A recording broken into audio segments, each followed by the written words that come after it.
欢迎来到新闻频道。当您订阅频道时，演员们会很高兴。谭松韵又被说成资源咖，看35岁娃娃脸，演20岁少女毫无违和感，皮肤好，演技棒，哭戏直接戳心，不炒作不靠背景，安静演戏，这种有颜值有实力的演员。谭松韵又被说成资源咖，看35岁娃娃脸，演20岁少女毫无违和感，皮肤好，演技棒，哭戏直接戳心，不炒作不靠背景，安静演戏，这种有颜值有实力的演员，活该被大家喜欢。最近央视8套黄金档播出的《我的山与海》里，谭松韵演了一个20岁出头的大学生方婉之，白衬衫，简单马尾，镜头对到脸上，皮肤透亮的能看见细细的绒毛，眼神里那股子清澈和执拗，活脱脱就是90年代校园里走出来的姑娘。一堆网友在弹幕里刷，这状态，说他是大学生我都信。我小时候他常这样，现在我孩子都打酱油了，他怎么还常这样？可就是这么一个镜头前青春无敌的演员。最近老被人挂在嘴边讨论的，不是什么新剧演技，而是一个听起来有点刺耳的标签——资源咖。好像他今天能站在这里，全是靠了背后什么了不得的力量推上去的。这话要是让熟悉内娱的人听见，估计能笑出声。谭松韵是什么人？圈子里有名的独狼，出道20年，从来没签过任何一家大型经纪公司。别人挤破头想钻进华谊、欢瑞这样的大树底下好乘凉，他倒好，自己弄了个工作室，从经纪人到宣传，团队小得可怜，事儿却都得自己扛。早年北漂最穷的时候，卡里只剩821块钱，住50块一晚的洗浴中心午夜场。他也没想过低头去签那份带着强制炒 CP、服从资源分配条款的卖身契。你说他是资源咖，他的资源从哪儿来？难道是从天上掉下来的吗？2016年最好的我们火了，耿耿这个角色让他一下子被更多人记住。当时有上市公司拿着9位数的天价合约找上门，条件开的一个比一个诱人，还附带着对赌协议。会议室里 PPT 翻到第27页，谭松韵突然站起来，问了句：“合约里写着要配合炒 CP。”然后抓起外套就走了。隔天，谭松韵耍大牌的热搜就飘红了。他的工作室呢，就淡定地转发了一句话：艺人不需要恋爱剧本。为了所谓的资源去配合制造话题，去演一些戏外的人生，在他这儿门儿都没有。没有大公司做靠山，就意味着所有事都得亲力亲为。谭请叫我总监的片酬，他自己上阵去跟制片方磨，硬是把片酬拉高了30%。拍《锦衣之下》的时候，吊着威亚翻了3圈，导演都喊过了，他突然叫停，跟导演说这句台词，古代人不会这么讲。头天晚上他为了这一句话，熬通宵查了嘉靖刑案汇览。拍《锦心似玉》，连衣服上的刺绣纹样他都要较真，盯着改了11版，把美术指导都折磨得发微博吐槽，伺候过最难搞的女主，连茶杯釉色都要跟你掰扯清楚。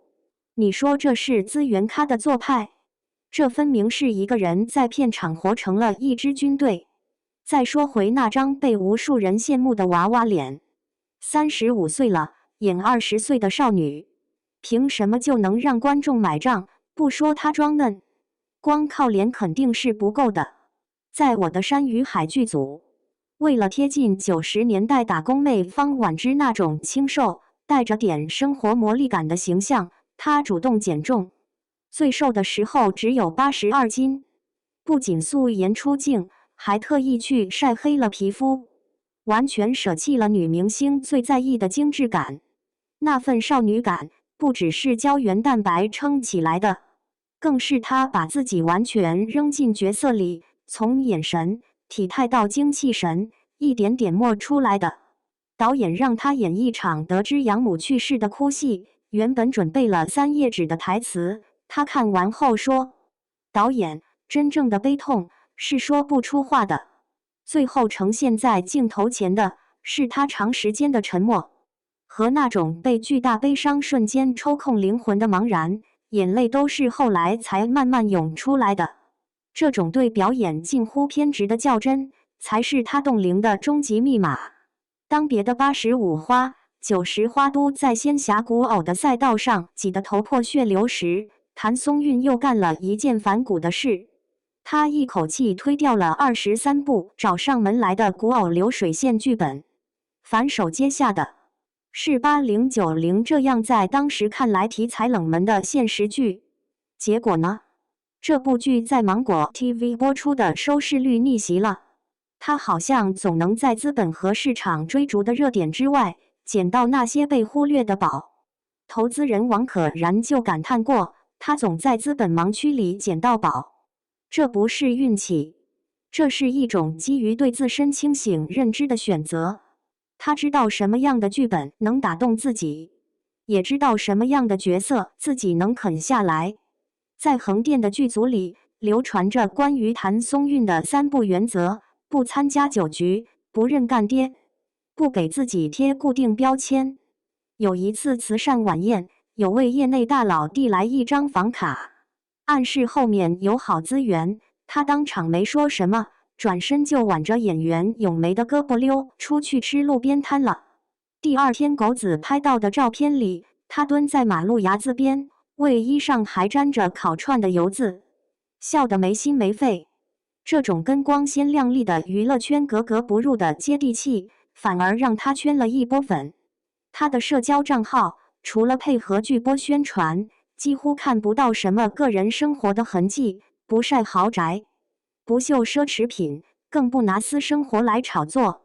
粉丝想他了，只能去他演的剧里找他。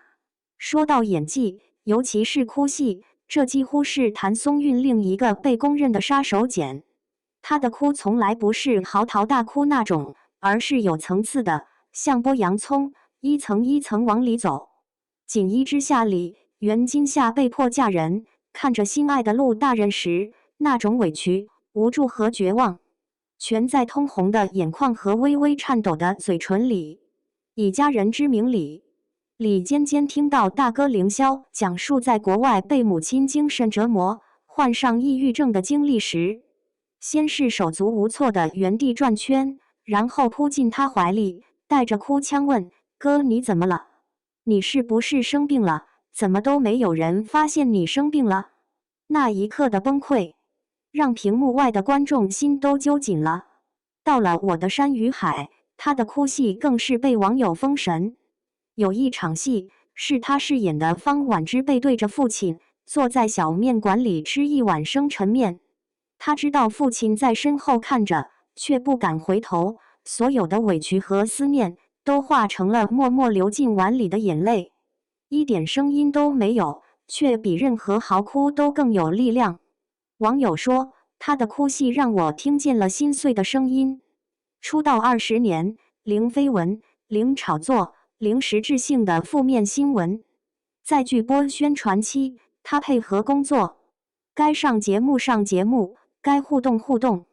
宣传期一过，立刻神隐，回归到普通人的生活里，看书，陪家人，享受烟火气。他不参加那些纯粹为了曝光而存在的真人秀，也拒绝在综艺里装傻充愣制造话题。在这个今天谁和谁恋爱，明天谁和谁撕番位都能霸占热搜好几天的时代，他安静得像个异类。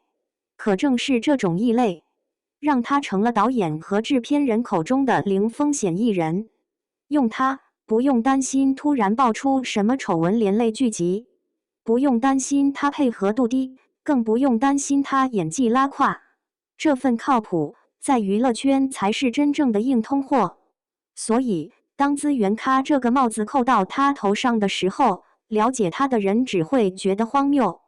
他的路是自己一个剧组一个剧组跑龙套跑出来的，是15岁就在好好过日子。里只有3分钟戏份时就开始积累的，是21岁演《甄嬛传》里贪吃的纯贵人。